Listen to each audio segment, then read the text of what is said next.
concevoir le fait qu'il peut y avoir des ruptures de distribution parce que notre système va s'effondrer, c'est pas vivre comme si le monde allait s'effondrer tout le temps. Moi, je compare souvent ça à une assurance incendie. Quand tu prends une assurance incendie pour ta maison, tu vis pas comme si ta maison brûlait. Tu vois, c'est pas tout à fait la même. C'est vachement important de différencier les deux. Par contre, tu as une assurance qui te permet de dire que si ta maison brûle, bah, tu pourras la reconstruire. On peut difficilement être heureux si on sait que notre avenir n'est pas assuré. Et aujourd'hui, notre avenir n'est pas assuré. Notre civilisation menace de s'effondrer et d'entraîner avec elle le reste du vivant. Quand on sait ce que l'avenir nous réserve, c'est facile de planifier sa vie.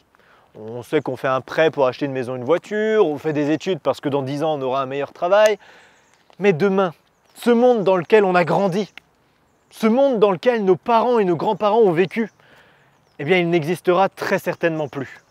Mais sortons quelques instants de cette vision anthropocentrée. Chaque jour, le système éradique 150 à 200 espèces animales et végétales. C'est une véritable guerre qui est menée contre la vie. Face à ce constat, une seule solution. Nous devons entrer en résistance et apprendre à déconstruire ce qui détruit la planète et en même temps à construire des alternatives qui nous rendront plus autonomes. Ça devient indispensable qu'on réapprenne à bâtir nos maisons, à produire notre énergie, à faire pousser notre alimentation et surtout à établir un véritable lien social et démocratique. C'est pour ça que la dynamique des éco-villages nous intéresse beaucoup. Bonjour à toutes et à tous et bienvenue sur Demos Kratos. Dans ce documentaire, on va partir à la rencontre de 3 de ces éco-villages pour voir concrètement comment ils ont développé leur indépendance. Aujourd'hui, on part en quête d'autonomie.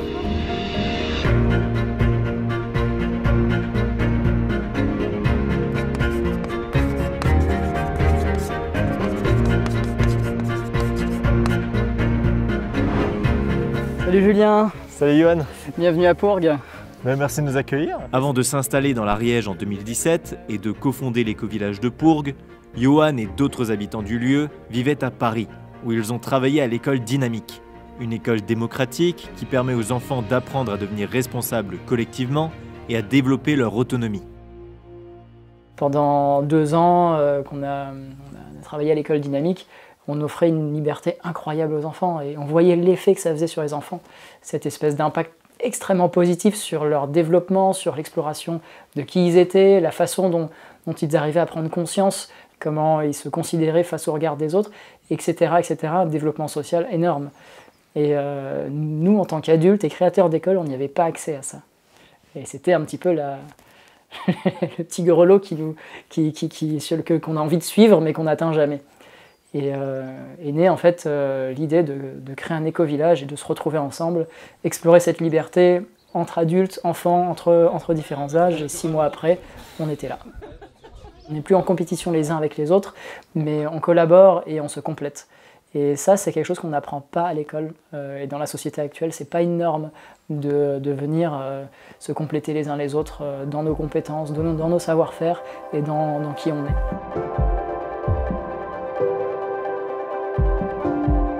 Situé dans le Limousin, l'éco-hameau de Busset a vu le jour il y a environ 15 ans. Nicole fait partie des premières personnes à s'y être installée. Avant, j'étais en région parisienne et j'étais assistante sociale. Je suis restée un petit temps d'abord là-bas pour voir si ça allait marcher ici et ensuite je suis venue m'installer complètement en 2005. Donc il y avait une vieille ferme avec des bâtiments annexes. Et on a construit 4 maisons neuves, on peut encore en construire une. Et on a fait la maison en commune qui va donc nous servir de lieu de vie collective, puisque en fait on vit en semi-collectif. On a découvert des milieux très très différents. Déjà le milieu agricole qu'on ne connaissait absolument pas. Le milieu du bâtiment aussi, quand on a construit, c'est des découvertes très intéressantes. Donc l'effondrement, si tu veux, je pense que c'est quelque chose dont beaucoup de gens avaient conscience avant, qui a pris de l'ampleur parce que maintenant il y a des choses qui sont visibles et du coup la société s'y intéresse et il est temps, il est grand temps. Maintenant qu'on n'est plus dans la ville, on se rend compte à quel point ça pouvait nous manquer, quoi. Je pense que les îlots de verdure, c'est vraiment indispensable.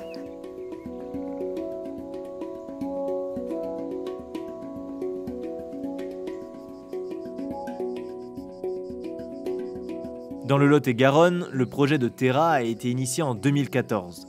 Thibault l'a rejoint il y a maintenant 1 an. Alors j'ai habité sur Bordeaux en fait, et sur la région bordelaise pendant environ 10 ans. J'ai mené un master en philosophie. Et donc c'est vrai qu'à la fin de mon mémoire, j'avais un tout autre regard sur la violence et sur les causes de cette violence.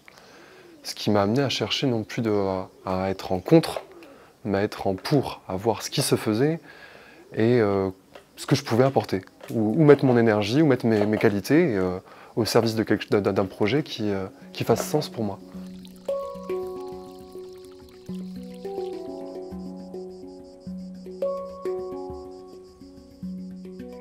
Il y a 2 ans, lorsque j'ai eu écho de Terra, c'est ce qui m'a saisi, c'est le fait de voir qu'à mes yeux, l'essentiel des points clés qu'implique cet effondrement était abordé et on s'y confrontait.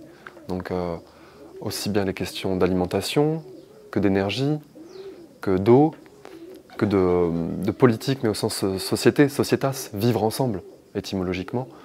Les questions d'économie, qui souvent sont délaissées en fait. On est ce qu'on fait, en fait, et on n'est pas forcément ce qu'on pense. On peut penser à beaucoup de choses. Moi, quand j'étais à Paris, on parlait beaucoup aussi d'effondrement, de société qui va mal, etc. Et c'est un discours très négatif, en fait, qu'on perçoit. Et tant qu'on ne se met pas en action, en fait, tant qu'on ne va pas sur le terrain, tant qu'on ne se décide pas de changer de vie, qu'on ne décide pas de passer du point A au point B, on reste en fait coincé dans une espèce d'illusion de confort. Je dirais pas que l'objectif c'est de devenir autonome, mais l'objectif c'est de tendre vers l'autonomie. Pour moi, la question d'autonomie, ça m'évoque, mais alors là au sens étymologique, la notion d'anarchie, qui est souvent très mal comprise en fait, mais parce que en fait très mal transmise. C'est-à-dire que même quand on prend un dictionnaire, on voit que la définition est limitée. Anarchia, c'est d'accepter de ne pas être dans une logique d'appropriation d'un pouvoir dont on ferait usage sur l'autre, mais réellement d'un rapport de responsabilité de soi à soi, un rapport de conscience en fait. Avant, j'avais l'impression d'accumuler de la pression et de juste apprendre à la gérer, et d'apprendre à gérer de plus en plus parce qu'il y avait de plus en plus qui s'accumulait. Et là, c'est comme s'il y a eu un renversement de vapeur, quoi. À mesure de chaque jour, de chaque semaine, je me ressens, je me tranquillise, il y a des choses ou récentes ou plus anciennes dont j'arrive à me libérer. Donc ouais, ouais, beaucoup plus heureux, beaucoup mieux. Je peux le dire, on m'offre 1 million et on me dit tu quittes le projet, non, je m'en fous, désolé, ça ne m'intéresse pas. Ou alors on ferait 1 million pour le projet et puis rejoignez-nous. Mais voilà, non, ça ne m'intéresse pas de troquer en fait ce bien-être.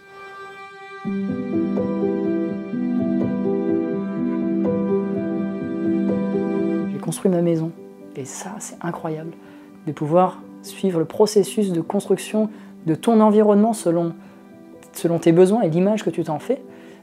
Tu finis par te construire un petit peu toi-même. À quelques mètres de la maison commune, Johan habite dans sa tiny house, une micro-maison où il pratique la simplicité volontaire. À l'origine, j'avais envie de vivre dans une maison de hobbit. C'était mon rêve de Parisien, de dire « Ah, je vais aller dans la nature, je vais construire un truc en terre et tout, super sain et tout. » Mais bon, la réalité m'a rattrapé. Je l'ai construite en 4 mois. Et en gros, ça m'est revenu à environ entre 10 000 et 12 000 euros, en comptant absolument tout. Avant de construire cette maison, cette tiny house, le truc que je construisais avant, c'était des étagères Ikea à Paris. Et je suis passé de l'étagère Ikea à ma maison. Donc pour te dire que c'est possible. Le gros point, c'est la perspirance de la maison. Le fait qu'elle respire, le fait qu'elle communique avec le monde extérieur, avec l'environnement extérieur. Moi ici, j'ai une isolation assez conséquente. J'ai 12 cm d'isolation en laine de bois. Donc il n'y a que des matériaux naturels là-dedans. Je n'ai pas voulu me retrouver dans ce qu'on j'appelle moi souvent des tupperwares, des maisons tupperwares. C'est des maisons tellement isolées qu'au final, en fait, tu es obligé de créer des aérations dans tous les sens, etc. Et au final, au niveau confort, tu n'as pas l'impression d'avoir perdu par rapport à là où tu habitais avant non. Au-delà de ça, j'ai rien perdu du tout, je gagne tout. Regarde en face, regarde ce que j'ai en face tous les matins. La vue, effectivement, là, tu gagnes beaucoup.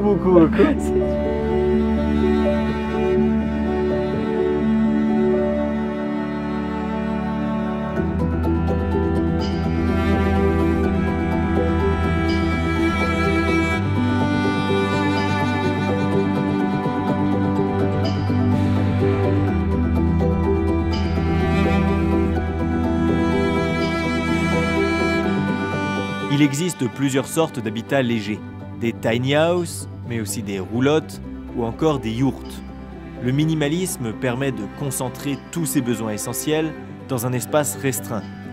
Le coût de construction d'un habitat léger varie selon que les matériaux utilisés sont neufs ou de récupération, mais reste tout de même inférieur à celui d'une maison classique. Pour moins de 100 000 €, grâce à la combinaison terre, paille, bois, Charlotte a réussi à construire sa maison de 100 mètres carrés avec Christophe, son compagnon. Pendant plusieurs années, on a un peu promu des actions à faire, ce qu'il faudrait faire, vivre dans des logements plus économes en énergie, prôner la sobriété de vie tout simplement. Et au bout d'un moment, on s'était dit c'est bien de dire ce qu'il faut faire, mais ce serait pas mal de le faire nous-mêmes. Et donc, on s'est dit, voilà, allez, on le fait, quoi. Dans la structure, on a mis des montants qui maintiennent les bottes de paille entre elles, bien serrées entre elles. Donc, c'est comme un jeu de Lego, hein, tuc, tuc, tuc, tuc, tuc, on monte les murs en paille. La paille, c'est un bon isolant, mais ça manque d'inertie. La terre, à l'intérieur d'une maison, ça va capter l'humidité quand il y en a trop et ça va la restituer quand il n'y en a pas assez. Donc ça donne un confort de vie qui est vraiment agréable. Et j'avoue que vivre dans autre chose qu'une maison en paille, maintenant, ce serait plus dur.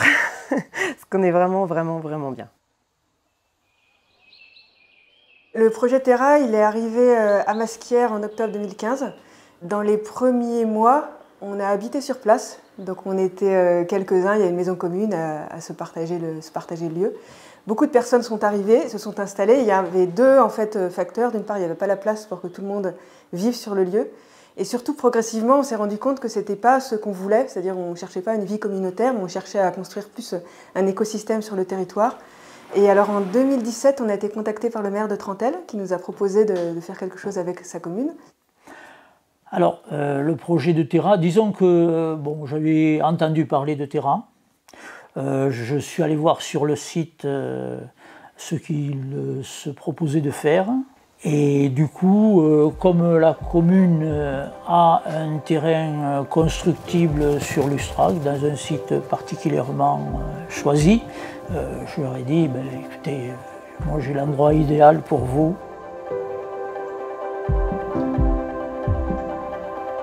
Beaucoup de choses vont être mises en œuvre. Et à la fois des techniques culturelles, permaculture, à la fois de la formation autour de ce qui est énergie renouvelable, autour de la construction, matériaux, alors avec le moins d'énergie grise, et qui va être mesuré en termes d'économétrie, en termes de développement. Donc, moi, ça me séduit. Voilà. Ce quartier rural, il va avoir plusieurs composantes. D'une part, une zone d'habitation, un centre de formation à l'éco-construction. Et juste à côté de ce quartier-là, qui en fait partie, il y aura une maison de la transition qui là sera plus un lieu de démonstration où des personnes pourront venir visiter tout ce qui se fait de mieux en termes d'énergie renouvelable, d'éco-construction. On a besoin de construire le projet pas seulement en disant on va construire des maisons, mais comment ces maisons elles vont s'ajuster les unes aux autres, qu'est-ce que ça va être l'urbanisme, qu'est-ce que ça va être le projet général du quartier, avec qui on va travailler, est-ce qu'on va offrir des services qui vont être utiles à la commune, comment ça va s'intégrer dans le paysage, comment la forme des bâtiments va s'intégrer dans la culture locale. C'est pour ça que maintenant on ne parle plus d'habitat, presque on parle d'habiter. On veut habiter quelque part et pour habiter il faut plus que des maisons, il faut beaucoup d'autres choses, quoi.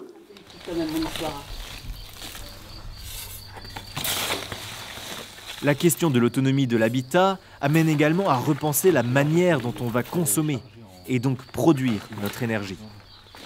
Notre priorité ici, ça a été tout de suite de venir développer d'abord le lieu, le vivre ensemble. L'énergie, c'est arrivé plus tard, même par exemple changer de fournisseur d'électricité, c'est arrivé assez tardivement. On a mis du temps en fait, on avait des priorités autres. Et ici, on a beaucoup plus mis l'accent sur réduire notre consommation. On est plus dehors et ça reste assez secondaire pour l'instant. En plus, on communique beaucoup, on est quand même présent, je dirais, sur la toile, dans les réseaux sociaux, etc. On reste vraiment connecté au monde tel qu'il est encore organisé aujourd'hui. Si on veut pouvoir produire notre propre électricité, il y a une partie qui sera du panneau photovoltaïque, et une autre partie, si on veut changer notre système de chauffage et avoir un système de chauffage central toujours avec de l'eau, mais qui soit chauffé non pas par du fioul, mais par le soleil, à ce moment-là, on mettrait des panneaux solaires à eau, thermiques, qui permettront donc de juste faire remplir des gros ballons d'eau chaude qui ensuite sont redistribués dans le bâtiment. Et il y a juste en fait des petits circulateurs qui font circuler l'eau, c'est quasiment plus que ça, c'est juste le soleil après qui chauffe. Mais bon, de toute façon, tout ce qui est consommation électrique, ça reste de la technologie assez complexe et qu'il faudra suivre et faire des investissements réguliers. Au niveau des low-tech et de nous séparer petit à petit de tout ce qui est énergivore, ordinateur, téléphone, congélateur, frigo, il y a des réflexions, mais là encore, en termes de priorité, pour l'instant, on se place pas de manière très proactive dessus. Pour l'instant, on est peut-être encore sur des projets de transition. Donc par exemple du photovoltaïque, on sait que peut-être passé 40 ans, on va commencer à avoir des baisses de rendement tellement importantes qu'il faudrait peut-être remplacer le parc et qu'on ne sait même pas les recycler. Donc forcément, quand on se pose ces questions-là, il y a plusieurs personnes qui amènent ce genre d'argument en disant est-ce que ça va vraiment être sensé sur le long terme? Et c'est sûr que ça ne l'est pas, donc avant tout, c'est diminuer nos consommations électriques. Ça, c'est le plus grand enjeu, en fait. Parce que si on n'a plus besoin, on n'aura pas besoin d'avoir des trucs techniques qu'on ne saura pas forcément nous réparer. Ce qu'on peut dire dans un premier temps, c'est que plutôt que produire de l'énergie, c'est déjà d'éviter d'en consommer. Hein. Donc en particulier dans les maisons, pour ce qui est donc la grosse dépense d'énergie qui est essentiellement le chauffage, l'isolation de la maison est évidemment le préalable, hein, une maison bien isolée pour éviter de consommer de l'énergie. Également utiliser donc, ce qu'on appelle le solaire passif, c'est-à-dire avoir des maisons orientées au sud, avec des vérandas qui permettent donc l'hiver l'entrée du soleil au maximum dans la maison pour chauffer un mur et profiter donc de cet apport d'énergie. Sur les 9 habitations hein, et la maison commune, on consomme environ donc 12 000 kWh, 12 000 kWh par an, et on en produit le tiers.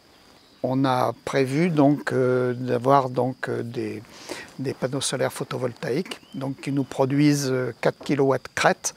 À l'époque, les panneaux photovoltaïques coûtaient beaucoup plus cher qu'aujourd'hui. Et donc, dans un souci de récupérer quand même une partie de cet investissement, on a choisi de revendre l'électricité à EDF et de racheter l'électricité. Donc on revend actuellement, alors aujourd'hui, parce que les tarifs évoluent au fil des années, aujourd'hui donc on revend l'électricité 60 centimes le kilowattheure et on la rachète 11 centimes le kilowattheure. La notion d'autonomie comprise comme de l'autarcie, je ne la veux pas.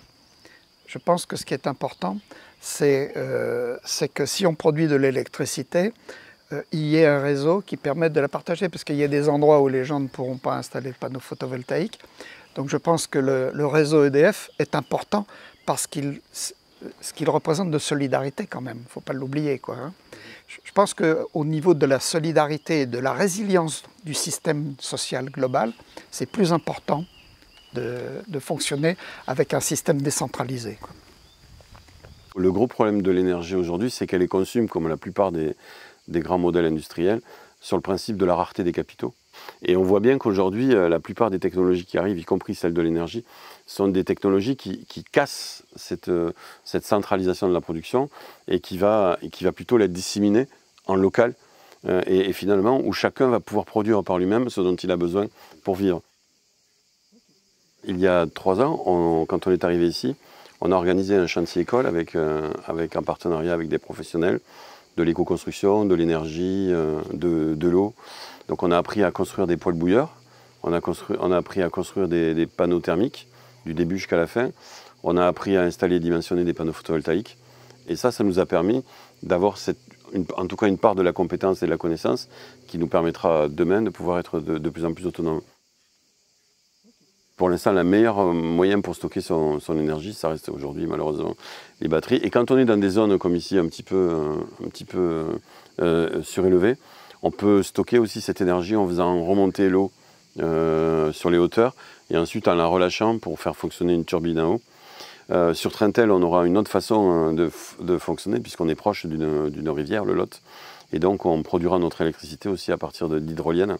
Et là du coup on n'aura pas besoin de la stocker puisque l'eau du Lot coulera tout le temps. En tout cas, lorsque le Lot ne coulera plus, il y aura vraiment de gros soucis sur cette planète. La quête d'autonomie passe également par une recherche de la résilience au niveau alimentaire. Il est donc nécessaire d'avoir un terrain cultivable et surtout du temps pour s'occuper du potager.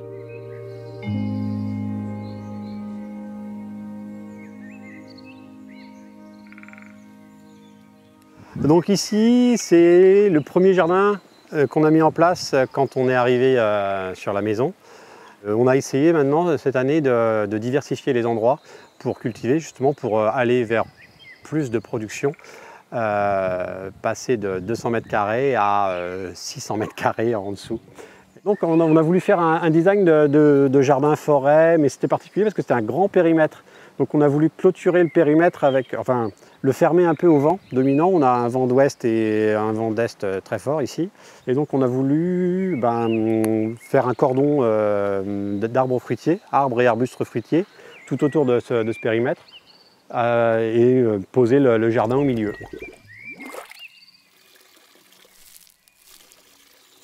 Quand on produit son alimentation, on est un peu plus conscient de ce qu'on fait avec son assiette.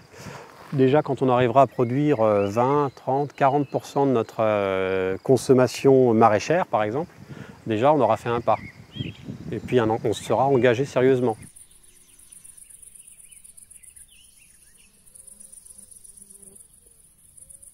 Donc nous, on a envie de prendre soin de la nature, de prendre soin de l'humain et de partager. C'est un peu les trois principes de la permaculture. On s'inspire un peu de Jean-Martin Fortier sur l'organisation des jardins pour avoir des choses qui font un peu tous la même taille, qui sont pratiques. Donc ça, c'est plutôt pour prendre soin de l'humain. C'est-à-dire pas travailler trop au champ comme des tarés et se perdre parce qu'on n'est pas organisé. Et après, l'aspect un peu plus, on va dire, prendre soin de la nature, on va essayer de travailler avec la nature. Donc on va faire des amendements un peu avec du broyat de bois, de la paille. On veut travailler à la main aussi dans ces espaces-là pour en fait mettre la main à la pâte là où d'habitude on met des intrants ou de la pétrochimie qui, elle, permet de diminuer le nombre d'humains. Pourquoi on ne travaille pas avec les animaux à terra, par exemple, au niveau de traction animale ou de jardin? Parce que effectivement c'est du boulot en fait. Et mine de rien, mon objectif c'est de ne plus travailler le sol. Donc concrètement, j'aurais pas tellement besoin de traction animale parce que logiquement, j'ai plus besoin de travailler le sol. Et j'espère qu'on sera assez nombreux pour pouvoir quand même faire tout ou manuellement ou avec des outils qui permettent de les pousser manuellement. Tu vois, il y a des semoirs, des choses comme ça. On n'a pas forcément besoin de la traction animale pour faire du maraîchage. Quand on a beaucoup de production, on transforme nos produits. Donc on a des conserves, là on a mangé hier soir une compote de pêche qui venait d'ici. Hein. Donc ici on a des pommiers, des pêchers et puis des petits fruits rouges, des framboises, des cassis, des fraises. Quand on arrive assez tôt parce que les enfants ils picorent tout avant nous. On fait du jus des confitures, enfin, on transforme pas mal de choses. Les courgettes, quand on en a beaucoup, on fait des soupes, enfin voilà. Donc en hiver, on est content de retrouver tout ça aussi. Pour tout ce qui est légumes, donc on essaie d'en faire le maximum sur le potager et ça couvre une bonne partie de notre consommation. Le reste, on l'achète à des maraîchers du coin. En fait, on a un cercle et puis après on l'agrandit, quoi. De préférence chez nous, après un peu plus loin, un peu plus loin, un peu plus loin. Alors, il y a des produits dont on pourrait se passer, c'est clair, mais pour l'instant on n'a pas trop cherché à... Après, chaque individu peut faire l'impasse, par exemple dire je ne bois plus de café, je vais privilégier les tisanes, parce qu'il y a beaucoup d'herbes sauvages aussi hein, qu'on peut manger, il y en a certains qui s'y intéressent bien.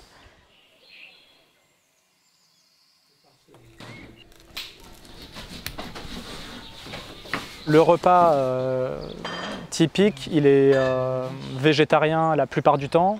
Occasionnellement, il y a un barbecue, on fait un grand repas de poisson. Mais tout ce qui est viande ou volaille, habituellement, c'est plutôt des repas perso qui sont faits. Et les repas collectifs principalement végétarien, c'est parce que c'est quand même une sensibilité qui est pas mal partagée, et pour des raisons de sensibilité vis-à-vis de la vie de l'animal et de l'environnement. Enfin, c'est quelque chose d'assez répandu et classique maintenant. Et c'est pour ça qu'il y en a beaucoup. Alors déjà, on a quelques véganes et antispécistes purs et durs, mais même ceux qui mangent de la viande, la plupart, ils ont rendu ça très très occasionnel, parce qu'il y a un côté de connexion au réel qui est là et qui nous dit qu'il y a quelque chose de pas cohérent et pas durable dans le fait de manger de la viande tous les jours, par exemple. C'est pour les poules. Mais oui, le plus habituellement, c'est des lasagnes véganes sans gluten, des poêlés, des dalles, des salades et des soupes en tout genre. Enfin voilà, quoi, c'est plutôt ce genre de choses qu'on mange ici.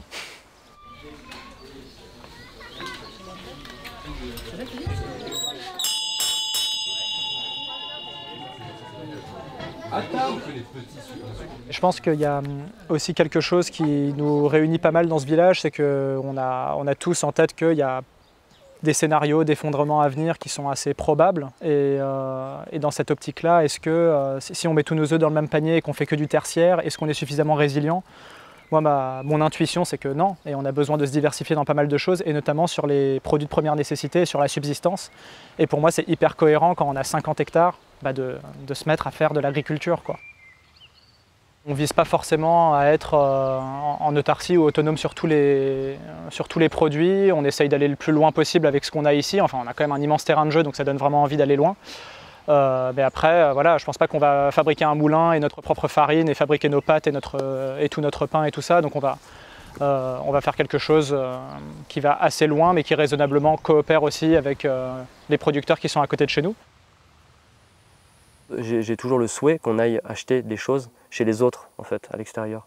Parce que l'objectif est de faire circuler la monnaie sur tout le territoire, mais avec des personnes qui correspondent aux valeurs qu'on trouve intéressantes et qu'on veut promouvoir, quoi. Donc on essaie, voilà, de faire un réseau avec toutes les parties prenantes et tous les acteurs pour pouvoir créer un écosystème coopératif qui va nous nourrir entièrement, au moins à 85%, c'est l'objectif, de la production de l'aliment jusqu'aux déchets, et ensemble surtout. Pas juste chacun dans notre coin à faire la guerre pour essayer de survivre en vendant le plus possible de trucs. Parce que c'est le piège justement dans lequel on peut rentrer, de dire ah oui, il faut qu'on soit absolument à 100% autonome dans notre petit groupe. Là, c'est le meilleur moyen de casser tout le monde, quoi. Parce qu'il va falloir produire. Et la seule façon de mesurer l'autonomie, ça sera combien j'ai fait de carottes, quoi. Alors que la façon de mesurer l'autonomie, c'est pas ça pour moi. Est-ce que les gens, ils arrivent à vivre sur le territoire? Est-ce qu'ils sont heureux? Ou est-ce qu'ils sont tous dépressifs et est-ce qu'ils sont heureux et est-ce qu'ils vivent, est-ce qu'ils restent, tu vois, est-ce qu'ils restent et ils sont heureux? Moi, c'est la meilleure façon de... S'ils restent et qu'ils sont heureux et qu'on consomme local, on a gagné, quoi. C'est l'objectif, quoi.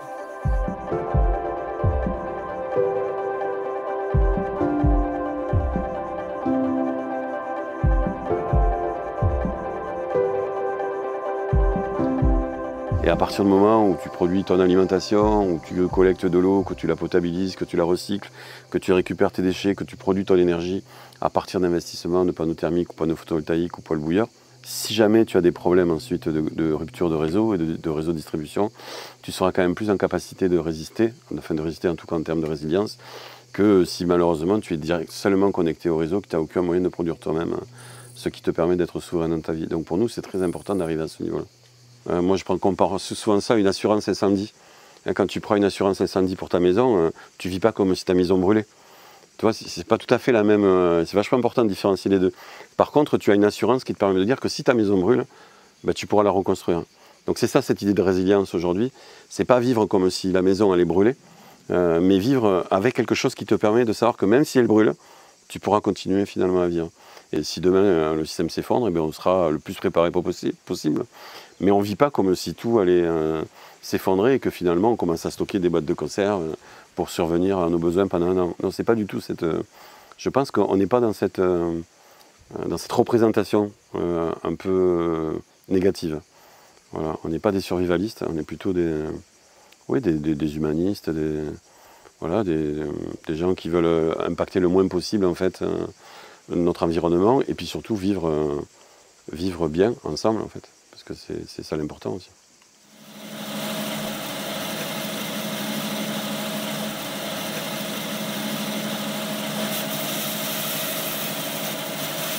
Une de nos spécificités ici, c'est que le temps et l'argent que chaque personne, que chaque villageois peut mettre au centre et offrir au collectif n'est pas du tout réglementé. C'est-à-dire qu'on n'a pas de montant minimum à mettre dans le pot commun chaque mois. On n'a pas de temps minimum non plus, ni de tâches spécifiques sur lesquelles on doit se placer.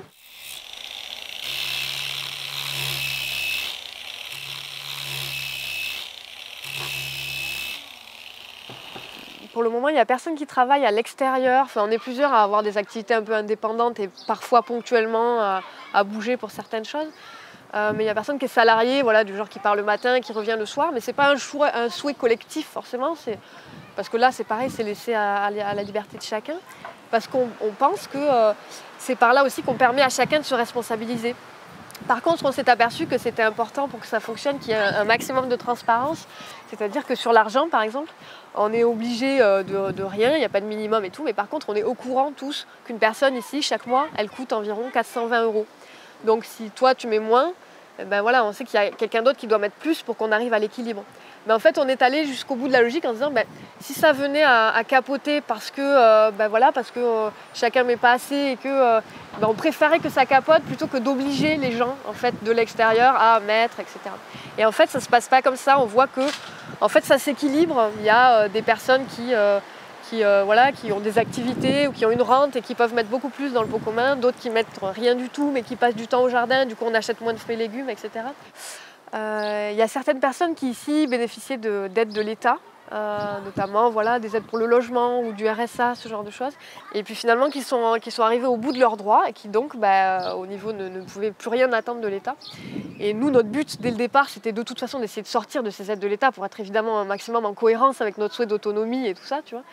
On s'est dit, est-ce que ce ne serait pas juste que l'argent que le collectif arrive à dégager maintenant grâce à notre activité d'accueil, de stage, etc., est-ce qu'il ne pourrait pas y avoir une redistribution qui soit faite à la demande des personnes, hein. Et puis on est en train d'en discuter et oui, le but c'est que ce serait de pouvoir généraliser ça à tous ceux qui le souhaitent en tout cas. Et encore une fois, le montant serait à définir selon les possibilités du village quoi, et selon les besoins de l'individu. Terra signifie tous ensemble vers un revenu d'autonomie. Olivier fait partie des premiers habitants de l'éco-village à percevoir chaque mois ce revenu. À Terra, on va mettre en place un revenu d'autonomie. Un revenu d'autonomie, c'est un revenu de base justement versé au moins à 85% en monnaie locale. Une monnaie locale, la manière dont elle fonctionne habituellement, c'est les personnes ont des euros et vont changer leur euro en abeilles, en monnaie locale, pour ensuite pouvoir utiliser cette monnaie locale dans les acteurs reconnus, agréés pour l'utiliser. En fait, quand un euro est sur un compte bancaire classique, la banque a la possibilité de multiplier par 12 cet euro et d'utiliser ces 12 fois plus pour aller spéculer sur les marchés financiers. Donc pour chaque euro qu'on transforme en monnaie locale, on retire du marché financier et en même temps, on alimente les projets éthiques. On met en place aussi la production pour être sûr que ce revenu de base puisse être dépensé dans des acteurs respectueux des humains et de la nature. On essaye de voir avec mes dépenses courantes auprès de qui je pourrais non plus dépenser en euros mais dépenser en abeilles. Dans le réseau de cette monnaie locale qui s'appelle l'abeille, tous les besoins ne sont pas encore remplis. Tu vois. Par exemple, moi si je veux acheter de l'essence, je ne peux pas avec les abeilles. Si je veux payer mon loyer, moi je peux, mais il y en a qui ne peuvent pas encore. Donc on voit avec le propriétaire, on va le voir, on va dire bonjour, hein, on fait l'abeille, hein, on vous explique ce que c'est. Des fois, juste en leur reparlant de l'abeille, ils trouvent ça génial, le projet super et tout, donc ils disent ok, bon, moi je veux bien qu'on me paye tant de % de loyer en abeille par exemple. Puis des fois, les gens disent non, moi je n'utilise pas ça, et on leur demande qu'est-ce que vous avez besoin. Et par exemple, des fois ils vont dire moi j'ai besoin de faire des travaux chez moi. Ah bah ça tombe bien, on a quelqu'un qui fait des travaux chez nous. Vous pouvez le payer en abeille. Et on commence à construire l'écosystème comme ça. C'est pour ça au début on était parti sur des logiques d'éco-village. Et maintenant, on arrive dans des logiques d'écosystème coopératif. L'idée, c'est que sur un territoire de 30 km autour de nous, on doit tout trouver pour pouvoir vivre. Donc ça veut dire de l'eau, de l'énergie, de quoi manger, de quoi construire nos maisons. Et c'est pas parce qu'on va être 1000 ou 10 000 ou 100 000 à être vraiment à une planète d'empreinte écologique que le monde va changer. Non, c'est pas ça. Il vaut mieux aujourd'hui passer de 5 à 3 Parce que là-dedans, vraiment, déjà, il y aura un énorme changement. Et plus on sera capable de changer, plus d'autres changeront, plus d'autres changeront, plus on sera capable de changer. S'il y a des moyens de le montrer, et que les gens ont envie de le faire, à ce moment-là, oui, je pense qu'on peut entraîner beaucoup de gens avec nous. Il y a quand même beaucoup de gens qui sont soucieux de changer de vie et qui demandent donc à venir visiter. Donc moi, je les reçois systématiquement. Dès qu'il y a une demande, je dis oui. Et alors là, je peux vous dire que ça augmente de façon impressionnante actuellement. Il y a beaucoup de gens qui en ont marre de vivre en ville, en particulier des jeunes cadres qui ont fait des études, tout ça qui les mène à rien, ou pour lesquels on leur propose des boulots de merde. Et donc voilà. Et donc qui disent ben non, moi je veux pas de cette vie, quoi. Et l'idée de et des gens qui ont envie de vivre, quoi, de faire des trucs qui ont un sens, quoi. On se rend compte que ce qu'on est en train de faire là, ça intéresse pas mal de monde. Voilà, c'est à la fois une opportunité pour nous de vivre et de partager, parce qu'en fait ça nous nourrit de recevoir des gens au fin fond de l'Ariège. On a plein de choses à aussi apprendre. Le partage il est dans les deux sens en fait, notamment sur l'éducation, sur le maraîchage. Enfin voilà, on a besoin de se nourrir aussi de ce qui se passe ailleurs. On est hyper surveillés, on a les RG qui sont venus nous voir très vite. On a une autre institution qui nous suit de près, c'est l'Éducation nationale, qui nous fait, voilà, parce que les enfants sont déclarés en instruction en famille et tous les ans on doit rendre des comptes. Donc voilà, nous on a envie que ça se passe bien et on fait tous les efforts possibles pour que ce soit le cas, quoi. Pour que ce soit viable, on ne peut pas compter que sur nous en fait, c'est juste pas possible. On ne veut pas faire quelque chose où on va juste être 30 à survivre dans un monde hostile. On veut que ce qu'on fasse soit utile au territoire en fait, et que le territoire en entier fasse sa transition progressive. On arrive avec souvent une vision qui est un peu, on est qualifié des fois un peu d'écolo, c'est-à-dire voilà, on a envie de consommer moins, on a envie de vivre différemment, on a un mode de vie qui se présente en étant différent. Et les gens peuvent nous regarder en disant mais qui c'est que ces personnes-là qui viennent et qui nous font la leçon sur comment il faut vivre. Mais on a affaire à des personnes qui sont déjà là et qui connaissent le territoire, qui connaissent le climat, qui connaissent les matériaux locaux, qui connaissent la culture. On n'arrive pas en terrain vierge. Et du coup, on a vraiment besoin d'harmoniser notre projet avec l'existant. On a réussi à faire quelque chose petit à petit, à créer de la confiance avec le voisinage. Il reste encore un bâtiment où il y a écrit non à l'éco-hameau. Il y en avait un autre panneau qui a été retiré entre-temps. Petit à petit, avec le temps, notamment les personnes qui travaillent sur le lieu, là, les maraîchers ou bien Grégor qui s'occupe de la forêt-jardin, ils ont tenu bon, quoi, essayé de comprendre c'était quoi les enjeux, les problématiques qu'ils voyaient. Et donc la confiance devient de plus en plus forte avec ce voisin-là, qui normalement devrait bientôt enlever son panneau. Ce qu'on a appris, c'est que ça prenait du temps, quoi. On s'imaginait arriver et puis ça y est, on démarre tout. Et en fait, il y a vraiment le temps de la connaissance mutuelle qui est long. On est différents et allons-y, allons à la rencontre en fait. Hey, toi, tu es différent, je veux te rencontrer, qui tu es. Et je vais t'écouter en fait dans ton univers. Et si je t'écoute, au final, on va commencer à entamer un échange et on va apprendre l'un de l'autre et on va pouvoir coévoluer. Et moi, c'est ça que je vise et c'est comme ça que je vois l'autonomie à plus grande échelle, une espèce de résilience face justement à cet effondrement. Parce que si la société s'effondre, là, demain, t'as pas envie d'être ennemi avec ton voisin. Je te le dis clairement, tu as envie d'être avec lui et tu as envie de trouver des solutions pour soutenir les uns les autres. Quand tu prends par exemple une prairie naturelle qui n'a jamais été touchée par l'homme, chaque espèce qui existe dans cette prairie se développe à son plus haut potentiel. Mais elle est différente de celle d'à côté. Elle est autonome à son échelle, mais elle n'est pas autonome seule. Et c'est ça en fait qu'on essaye de faire. On essaye d'être relié à la société autour de nous. Comment est-ce qu'avec la société actuelle, on va réussir à construire une forme d'autonomie qui nous garde en lien avec notre environnement? Si vraiment on se prête au jeu d'imaginer ce que ça serait d'être autonome seul, on voit que c'est ingérable. Et c'est là où pour moi, oui, le relationnel va être au cœur, en fait. C'est s'autonomiser dans nos prises de décision, dans nos choix, dans notre vivre ensemble. S'autonomiser là-dessus, en fait, va nous permettre d'être autonome après sur le reste. Parce que justement, ça va faire émerger les qualités de chacun, ce que chacun peut apporter, ce que chacun peut porter comme projet. Et donc, ça va nous amener à une autonomie alimentaire, énergétique, au niveau du logement, au niveau politique, au niveau économique. Ça en découle pour moi, en fait. Oui. L'essentiel, c'est vraiment les rapports humains. tous les trucs matériels, savoir comment je veux faire des constructions en bois, pas en bois, tout ça, ça c'est complètement secondaire, je dirais, c'est pas ça le problème. Le problème c'est comment effectivement on va arriver à vivre ensemble. Et ça ne se règle pas en réfléchissant a priori aux ennuis qui pourraient se présenter et en essayant de les résoudre. Non, ça se résout avec la pratique. Et puis avec l'utilisation de techniques de communication non violente, mais là aussi utilisées de façon souple. Les règles et les procédures, on les définit ensemble dans une réunion qui a lieu tous les jeudis, qui s'appelle le conseil de village.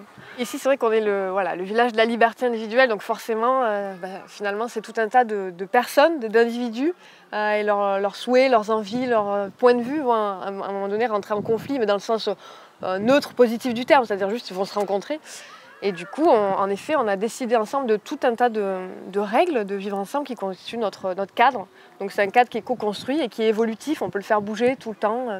Et une société, plus elle a de règles, plus on déresponsabilise les individus. C'est le principe de notre société au niveau global aujourd'hui. Donc moi je suis vraiment pour l'informel et qu'on soit créatif et qu'on se fasse confiance, qu'on s'encourage, qu'on se tire vers le haut. Ce règlement intérieur n'est pas du tout quelque chose qui a la même posture de contrainte de notre quotidien, etc. C'est notre règlement intérieur. Je pense que ça a le mérite d'être une des petites règles, peut-être des centaines de petites règles qu'on aura.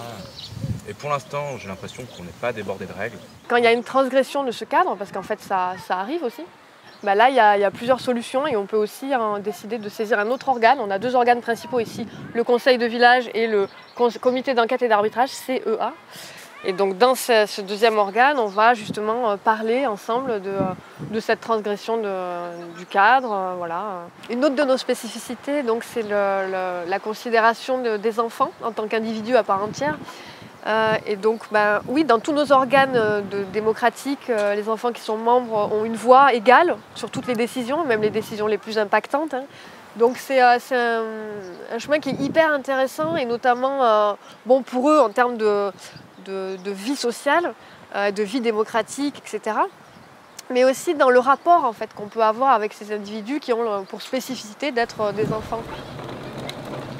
Je pense qu'on n'aurait jamais pu créer un éco-village si on n'était pas complémentaires les uns avec les autres et si on n'avait pas appris à se connaître et appris à vivre ensemble. Et beaucoup de personnes en fait veulent un monde autonome, ils veulent faire un collectif, etc. Et les questions qui sont primordiales pour eux, ça va être l'autonomie énergétique, tous les trucs un peu matériels, énergétique, électricité, alimentaire, etc. Et vient en dernier la relation sociale et l'aspect social en fait du collectif. Mais nous on a fait l'inverse en fait, on a mis en premier l'aspect social du collectif. Et c'est ce qui nous a permis aussi aujourd'hui, je pense, d'aller très vite dans la mise en place de ce collectif. Ça a été levé pendant le Covid. On a supprimé cette règle parce qu'on pensait que c'était trop restrictif. En fait. C'est ce qui fait qu'aujourd'hui, on va devenir résilient demain, je pense. En tout cas, pour notre modèle ici, pour le modèle qu'on est en train de développer là. Et aujourd'hui, de tous les villageois qui sont arrivés au début, il n'y a jamais eu de villageois qui sont partis sur un conflit. C'est jamais arrivé. Et même s'il y a des conflits de temps en temps, on a les outils pour les résoudre. On a un outil qu'on utilise qui s'appelle le cercle restauratif.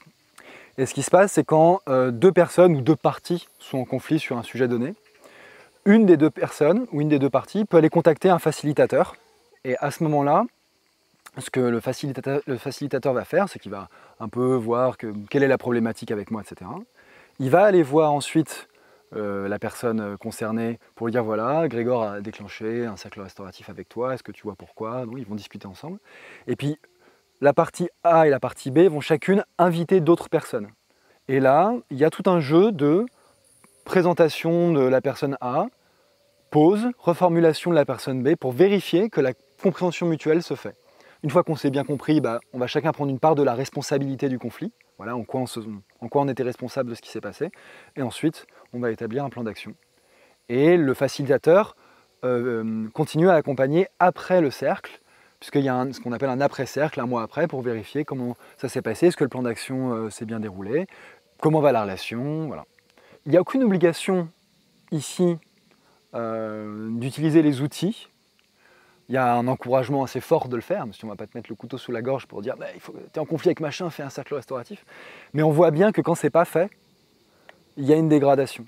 On le voit en négatif et on le voit en positif quand il y a un cercle restauratif qui se passe bien, c'est-à-dire où il y a vraiment de part et d'autre l'intention de restaurer la relation. Parce que bien sûr, si on y va avec l'intention d'avoir raison, ça ne marche pas. On voit que ça infuse en fait, dans le reste du collectif et qu'il y a des résultats en fait, qui dépassent largement le cadre de la relation entre les deux personnes qui étaient concernées au début, quoi. Si on ne se saisit pas de ces outils, ça peut être extrêmement difficile de survivre ici en fait. Il y a une vraie nécessité de se saisir des outils, quitte à en trouver d'autres, hein, mais vraiment pour faire avec la différence. Parce qu'en gros, si tu veux faire un projet avec que des gens qui te ressemblent, il ne faut pas venir ici. Comme il y a de la différence, il faut dépenser de l'énergie pour faire ensemble et vivre ensemble et résoudre les conflits. Voilà.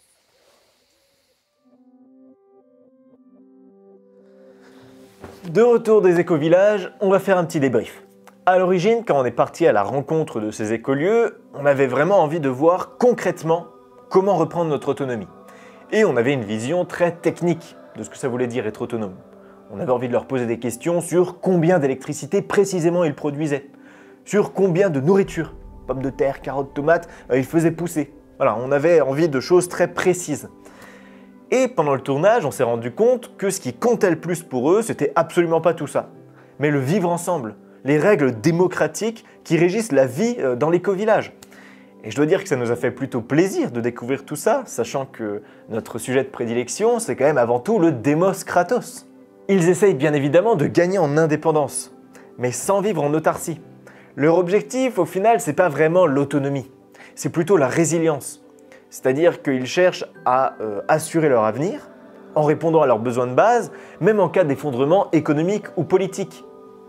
Par exemple, si demain il n'y a plus d'essence pour faire rouler les camions qui approvisionnent nos supermarchés, même ceux qui sont bio, eh bien eux ils seront beaucoup moins touchés, parce qu'ils auront appris à produire une partie de leur énergie et surtout à consommer auprès de producteurs locaux. Autre exemple, si maintenant demain il y a un problème avec le réseau électrique, même si on est chez un fournisseur d'énergie renouvelable, eh bien eux ils seront beaucoup moins touchés, parce qu'ils ont appris à produire une partie de leur énergie et surtout à vivre sans en avoir absolument besoin. C'est sûr, les éco-villages ne sont pas la solution finale et parfaite qui aurait vocation à remplacer le système actuel. C'est avant tout des lieux d'expérimentation qui cherchent à redéfinir la manière dont on vit ensemble et le sens qu'on veut donner à cette vie collective. On aurait aussi très bien pu parler des ZAD, les zones à défendre, comme Notre-Dame-des-Landes, mais ça ce sera pour un prochain documentaire, si on arrive à en refinancer un. Parce que oui, petit aparté rapide, ce documentaire a été entièrement autofinancé. On n'a pas reçu la subvention du CNC qu'on avait demandé, on n'a pas fait de gros crowdfunding, bref, tout a été soutenu par le Tipeee. Donc c'est très important que vous continuez à nous soutenir financièrement sur Tipeee, parce que ça nous permet de financer tous les prochains gros projets, et même toutes les vidéos qu'on va faire sur Demos Kratos. Retournons aux éco-villages. Dans cette guerre qui est menée contre le vivant, ils font partie de la résistance. Ils luttent concrètement contre les valeurs d'un système industriel et capitaliste en proposant de faire société autrement. Mais n'oublions pas que si la résistance a besoin de construire et de proposer des alternatives, elle a aussi pour mission de déconstruire la structure d'un système. En d'autres termes, on ne pourra pas simplement fuir dans les campagnes et vivre autrement. Ça n'empêchera pas concrètement la civilisation industrielle de polluer les rivières, de détruire les forêts, d'éradiquer des centaines d'espèces chaque jour. La destruction du vivant ne va pas s'arrêter aux frontières des éco-villages. La stratégie du colibri, c'est-à-dire chacun essaie de changer le monde dans son coin à son échelle, est très loin d'être suffisante. Pour gagner cette guerre, on devra accepter une diversité des tactiques et surtout être solidaire entre les différents groupes. En soi, le membre de l'éco-village et celui du Black Bloc poursuivent le même objectif. C'est pour ça que sur Demos Kratos, on a envie de vous montrer aussi bien des gens qui décident d'expérimenter en dehors du système, que des gens qui décident de passer à l'offensive contre le système actuel. Même si on arrive à la conclusion de ce documentaire, ça ne veut pas dire qu'on arrive à la conclusion de notre histoire. Parce que tant qu'on résistera, il restera de l'espoir. Merci à tous d'avoir regardé cette vidéo jusqu'à la fin, et à bientôt sur Demos Kratos.